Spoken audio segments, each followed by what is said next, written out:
Beecher Stowe was one of America's greatest writers and a powerful anti-slavery activist.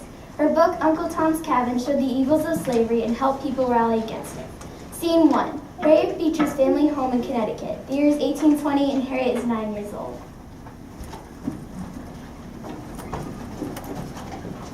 Children, it's time for your lessons. Auntie, I want Dinah and Harry to have lessons with me. They're my friends. But Hattie, they aren't in your class. Why can't they be? Because they are black, Hattie. Why does that matter? Because they are different from us. Just because they have dark skin? But Papa's a preacher, and he says God loves all of his children. Your father is an esteemed preacher, but sometimes he forgets that each person is born into a different station in life. Dinah and Harry were born into the servant class. But Papa says people can choose what they want to be. This is different, Hattie.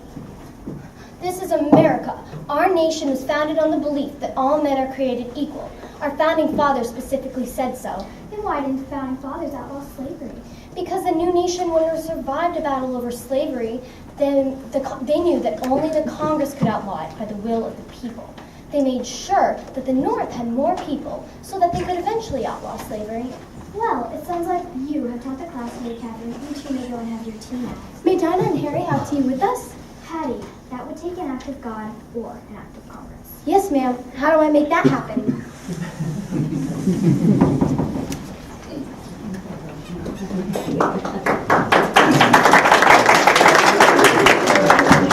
Scene 2. In 1833, after graduating from school, Harriet went to Cincinnati, Ohio. There she joined a club for aspiring writers. This club included many intelligent people like future Supreme Court Justice Salmon Chase and Harriet's uncle, Samuel Flood. Uncle Samuel invited Harriet and her sister Catherine to join.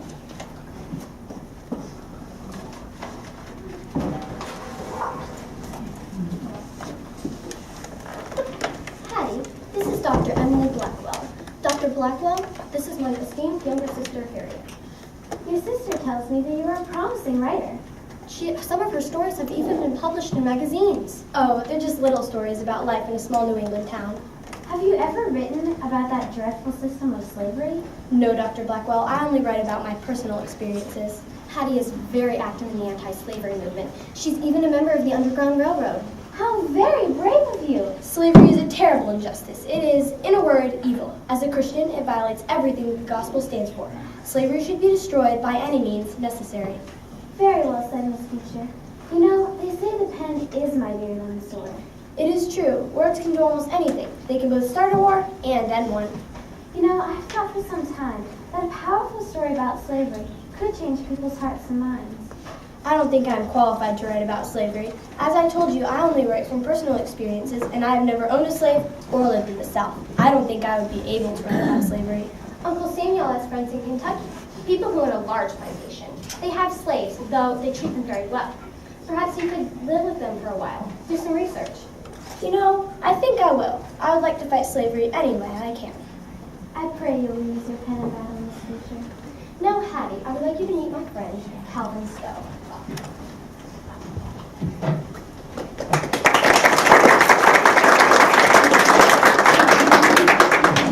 The year is 1845. Harriet was married to the man she met at the meeting, Calvin Stowe.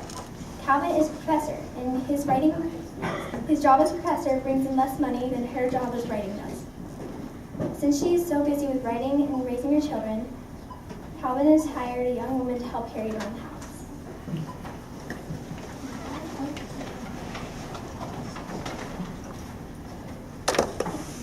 I'm Eliza, Miss Harriet. Please, call me Hattie. It's nice to meet you, Eliza. Will you help me fold these, please? So, where are you from? New Orleans, Louisiana. I come up through the Underground Railroad. Your sister Catherine helped me. I'm so glad you were free at last, Eliza. I was on a plantation once, in Kentucky. The plantation owner there treated his slaves kindly. They got to go to church, and he gave them good food and safe homes. I know it can't compare to being free, but it didn't seem as bad as some of the plantations I have heard about. How were you treated in New Orleans? They were awful, Miss Hattie. We got beat almost every day. They took all my children away from me. I'm so very sorry, Eliza. Were all slave women treated like that? All the ones I've seen. And sometimes worse. There's no one to keep us safe. Well, there are people to keep you safe here, Eliza.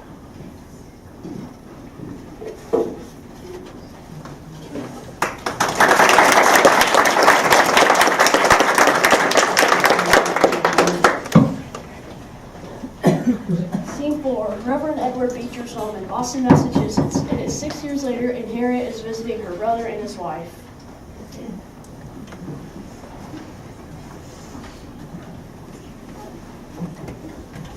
Well, Hattie, have you taken up my challenge? What challenge? Raising 6 children, surviving cholera, working with the Underground Railroad, and writing constantly isn't enough of a challenge? This is a different kind of challenge. About a year ago, I asked Hattie to write something earth-shaking. A novel that would show the world how sickening and unchristian slavery is. That's some challenge. And It has been accepted by the magazine National Era. They're going to publish it in chapters every week for a year. That's how they accomplished Charles Dickens in England. How exciting! I have been doing a lot of research into slavery. I've talked with many of the slaves we helped through the Underground Railroad. And your conversations with Eliza helped, no doubt. Yes, and I've also made friends with Frederick Douglass. Frederick Douglass, the former slave, the amazing anti-slavery speaker, the one who taught himself how to read and write? and the one who taught himself 6 languages. Yes, that very man. He has been a wonderful inspiration to me. I don't think I could have done it without him. That's wonderful. What's the title of your novel? Uncle Tom's Cabin.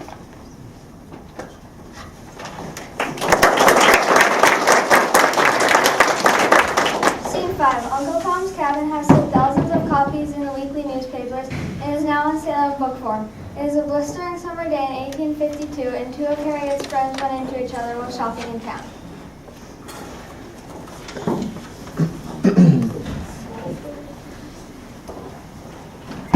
Hello, Lydia. What brings you out shopping on this sweltering day?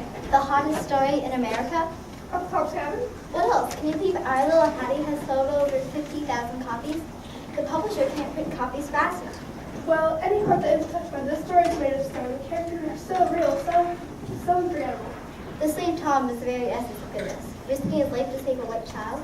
And then there's that Simon the Great. He is the very essence of evil. Yes, Frederick Douglass's speeches have touched the hearts of those who hear them, but they can't compare to the impact his work has had. Mr. Douglas clearly thinks the Constitution the goal was quick end to slavery. Well, it hasn't been a quick enough end. I'm starting to think it will take war to end slavery. Pray God that won't be necessary. God forbid.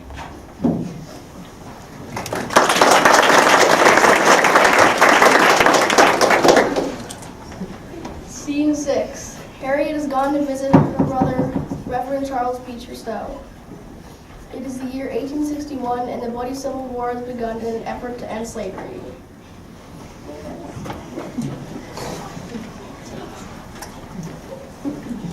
Hattie, Charles and I have been talking, and we think there is something important you could do. The war hasn't been going well for the Union. The South has plenty of supplies, and they've been winning a lot of battles. God must surely be with the Union, as we are on the side of freedom and justice. The South has written to England requesting that they declare the Confederate States of America a free and independent nation, also requesting a loan of money and supplies. The British would never do that. Do you remember how they reacted to Uncle Tom's Cabin? It almost outsold Charles Dickens. They were as outraged as Americans were. That's why I'm talking to you. The people of England respect you and admire you. Over half a million British women signed that letter of appreciation for you. I think you should answer it. Write to the people of England and ask them to support the Union and refuse to recognize the Confederacy. I can't write to the people of England representing the American people. That is the job of the President of the United States. It is not my place. Then ask his permission. What? Write to President Lincoln. Ask for anything. I am sure he will make time for the woman who opened the world's eyes to the evils of slavery and the importance of fighting it.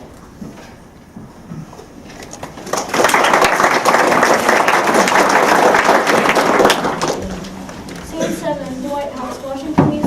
It is November of 1862, and President Abraham Lincoln has agreed to meet Harriet Beecher Stowe.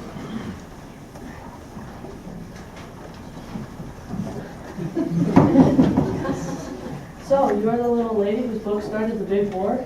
It is an honor to meet you, Mr. President. You are in my prayers every day, sir. Thank you so much for agreeing to meet with me. I could certainly use all the prayers I can get. What may I do for you, Miss Stowe? I want to help fight against slavery. I had an idea, but I wanted to know what your plans are about defeating slavery. Well, I've just signed the Emancipation Proclamation, which frees all the slaves in the South. It'll take effect on January 1st, 1863. I am also working with Congress to pass an amendment to the Constitution that will end slavery forever. But this all depends on us winning the Civil War and reuniting our nation. I know it is important to keep other nations from helping the Confederacy. Do you think it would help if I were to write to the people of England, asking them to stand with the Union and refuse to aid the Confederacy? Oh yes, Miss Dell, you have a great influence on people at home and abroad. I will happily write to them, if I may have your permission, Mr. President. Indeed, Miss Dell, you have my blessing. You have a great influence on people at home and abroad. Please write to the people of England, and I pray that your words will sway the hearts again. As you have proved once already, the parent is mightier than the sick. And curtain.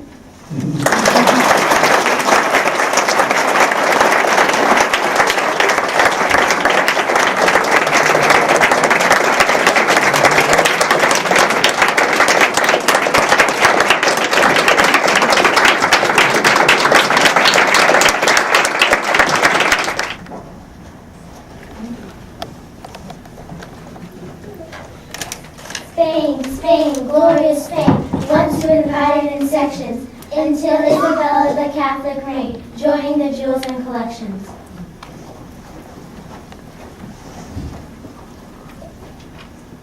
My dear Isabella, I have something important to say to you. Yes, Mother. I have tried to give you the best education, and I have raised you as a good Catholic princess. But I've been preparing you for something more. You mean a good wife, and someday a good mother? More than that, a good queen. Queen, but my brother is king, and he is young and healthy. Wouldn't he want his own child to succeed him? Henry is a pig. He roams around the countryside, wasting money, losing battles, angering all the noble families. He has divided the people of Castile more than they were. I don't think any of the nobles will support Henry's children. What about my younger brother? Even if Henry's children are not counted, I am second in line to the throne after Prince Alfonso. He is frail, but you are so strong, my daughter. You are the one who will bring honor and glory back to Spain. How can I rule, Mother? Men rule kingdoms. Women, even queens, don't have real power. You will. God will protect you if you honor and protect His holy church.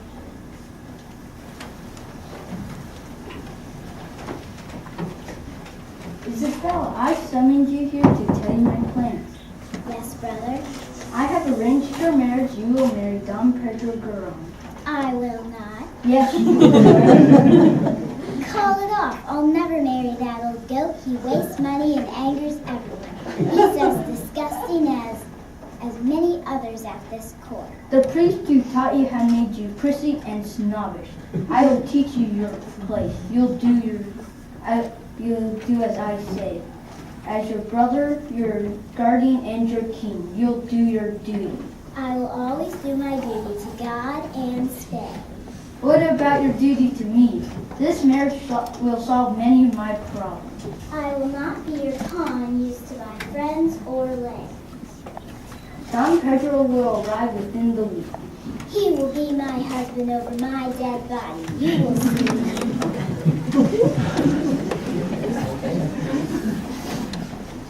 Perhaps the Lord was listening, but Pedro was not complete. She chose Ferdinand for her husband, the heir to the Aragon states.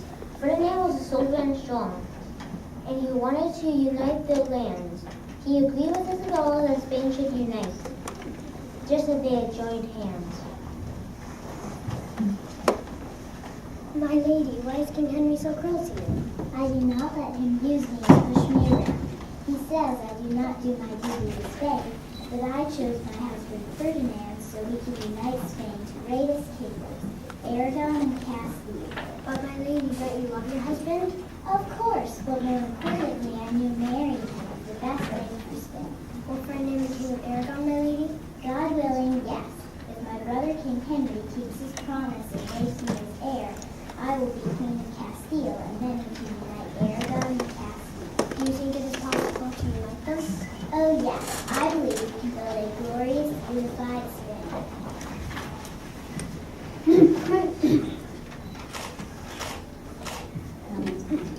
Who made this news, my lady? King Henry is dead. Long live the Queen. Your Majesty. Let us have a requiem mass for my brother and then my coronation in 2 days' time.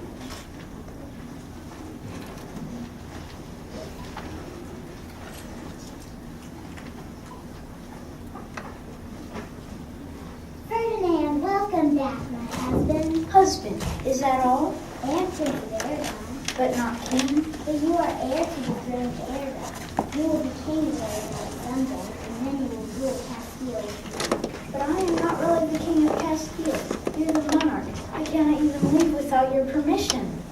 But you knew that. It was in our marriage contract. But I thought once you were crowned, you'd make me king. If I did that, I would no longer be the ruler of Castile. The people might not follow you. There could be another war. Be patient. Make them learn to love you and follow you. Help me rule, and they will respect you. What do you think we should do first? You must bring the law back to the land. I agree. My brother allowed people to steal and do terrible things. There was almost no law under him. We will make a national police force. And the nobles have too much power. You are right. We need to change things so that only we can print money, make laws, and control the army. Yes, brilliant. And we will trade with other nations, making sell Spain's things too. And there are roads and bridges which need to be fixed. Some of them haven't even been fixed since the days of the Roman Empire. And we must make sure the people respect our royal authority. Castile will be the better for it. And once you are king of Aragon, all of Spain will be the better for it.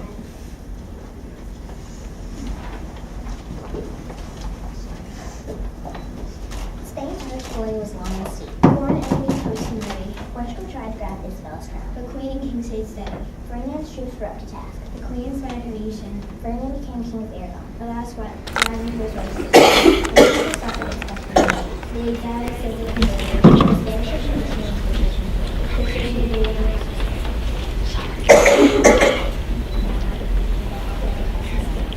The English was in town. But the Muslims were in power.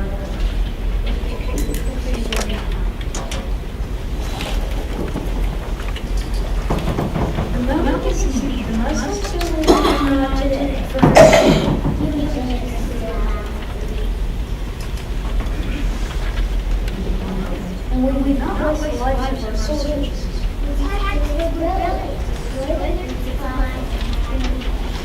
If it had not brought the dominators of France, Italy, and Germany, we would not have had their kings.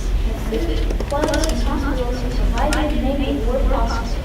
And you pray that our troops is a bad.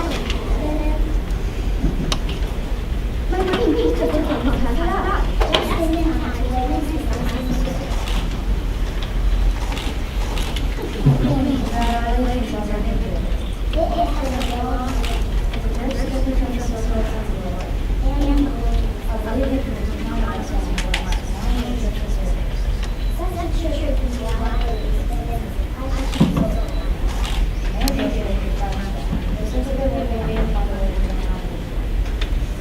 No, wait, my queen, imagine if you could all of these Indians under the holy Catholic Church.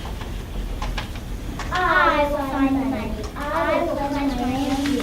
Set sail at once.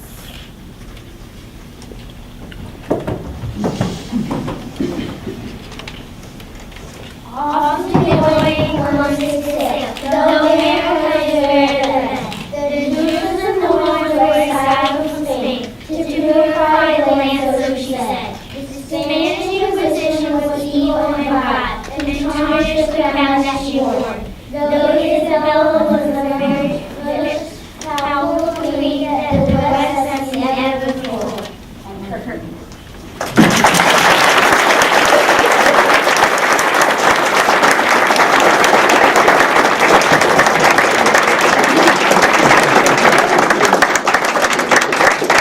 Come on out, first two.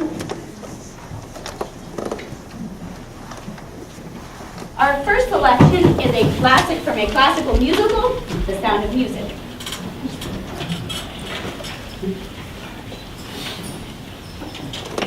Are you ready?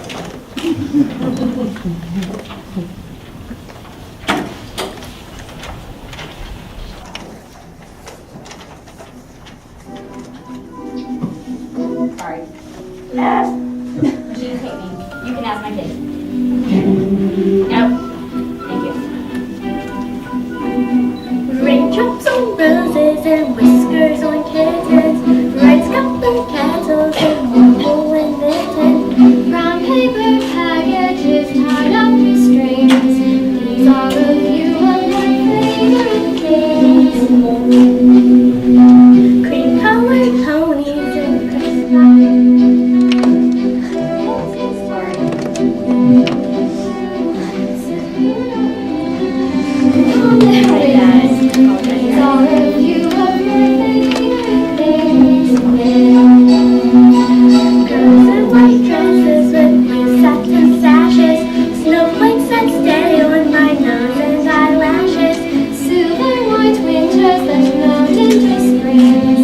These are a few of my favorite things. When the dog bites, when the bee stings, when I'm feeling sad, I simply remember my favorite things, and then I don't feel so bad.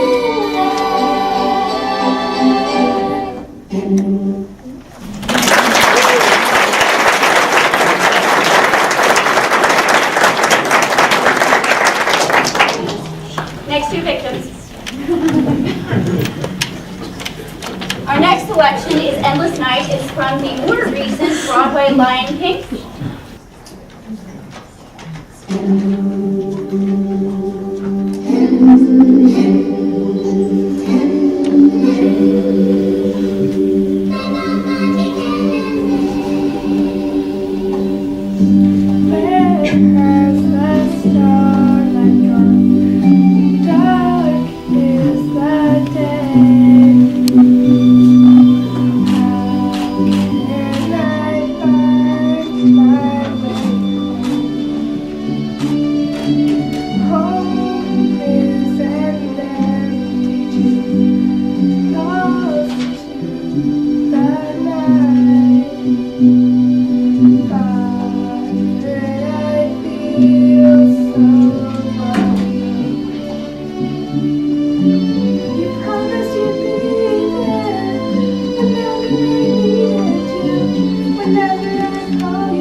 All for the best.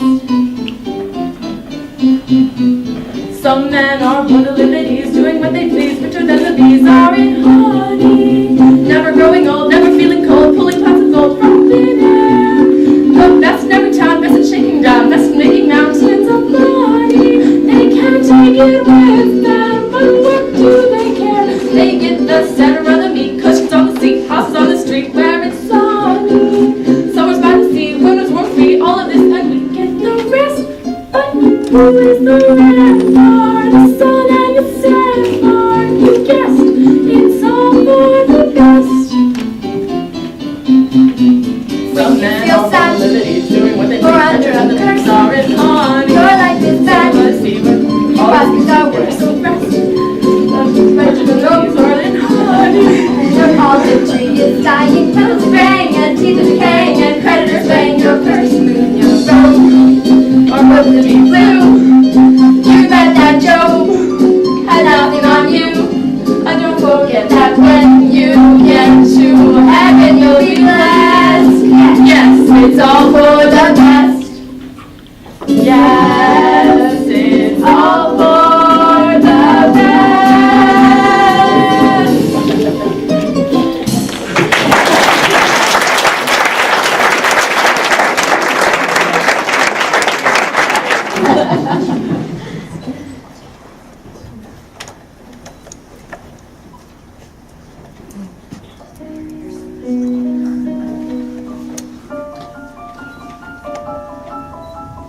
I don't have a sunny disposition.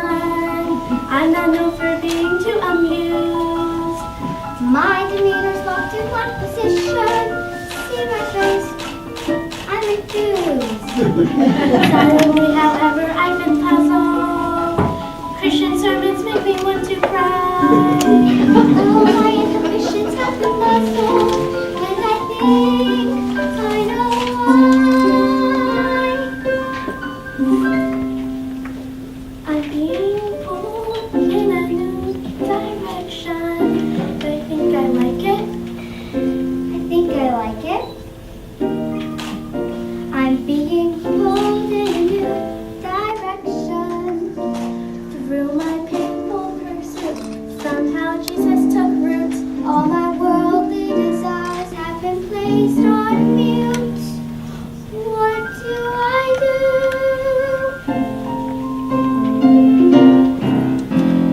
Mother always said be kind to strangers, but she doesn't know what they destroy. I can feel the clear and present dangers when she learns that his joy Has got me pulled in a new direction, but I think I like it.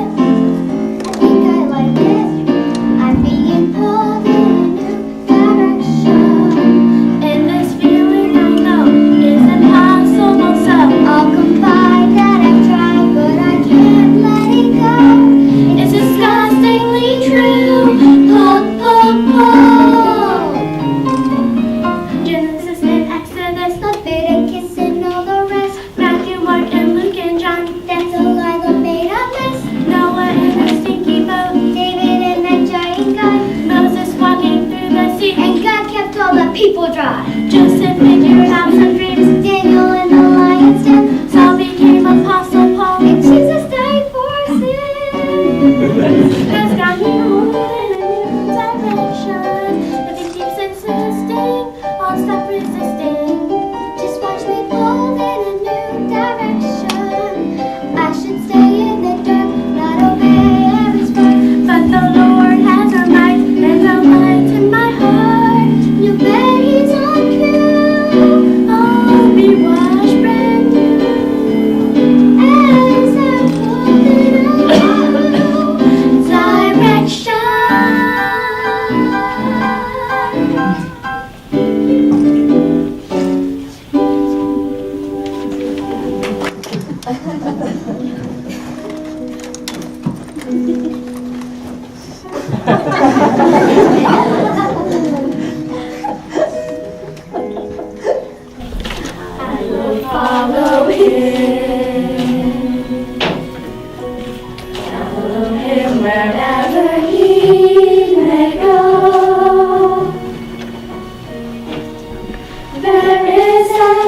an ocean too deep, a mountain so high it can keep me away, away from his